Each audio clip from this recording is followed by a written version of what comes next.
Meaning of dead wood.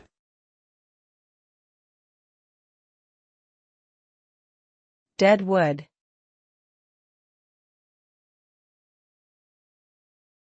Dead wood.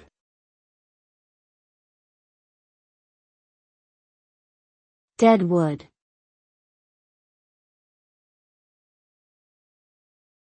Dead wood.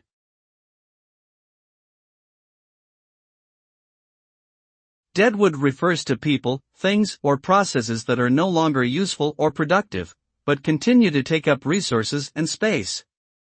In an organization, deadwood might refer to employees who are not performing well, but are retained for various reasons. Deadwood can also refer to outdated practices, technology or equipment that are no longer effective. Overall, deadwood can have a negative impact on productivity, and it is important to identify and remove it in order to maintain efficiency and effectiveness in an organization.